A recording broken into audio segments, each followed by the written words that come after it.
Energy drinks have become a staple among young children and adolescents.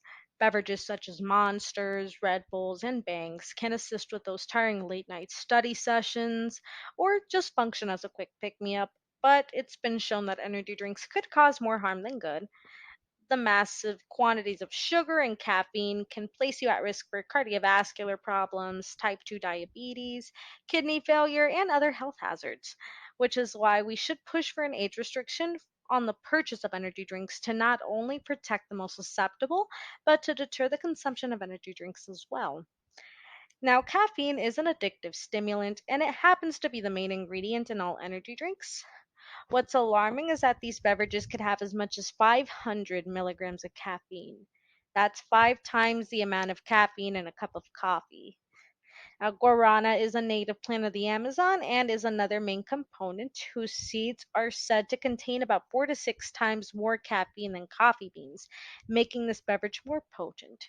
And because this plant is a natural source of caffeine, it's also not required to be disclosed on a nutrition label, leaving the consumer clueless as to the amount of caffeine they're actually consuming. And too much caffeine at once could cause the blood vessels to narrow and blood to thicken. This can make it harder for your heart to pump blood to vital areas of the body and expose you to strokes, atrial fibrillation, which is an irregular heartbeat, and heart attacks. Energy drinks are also known to have an excessive amount of sugar, with some containing up to 14 teaspoons. After long term consumption, the pancreas can overwork itself to produce enough insulin to where sugar then winds up in your bloodstream and causing blood sugar to spike. This can lead to type 2 diabetes.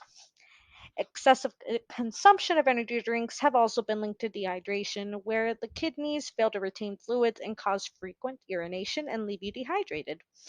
Excessive loss of fluid can lead to kidney failure. And something else that most people don't really think about is that when you sleep, your body begins to replenish itself. But sleep deprivation due to excessive consumption of energy drinks can stop the body from healing when you aren't getting your recommended 78 hours of sleep in. So, for those who can't seem to get enough of their energy drinks, fail to realize how this is detrimental to their health. Now, energy drinks will continue to pose serious health risks if there is not an age restriction to stop the most vulnerable from purchasing them.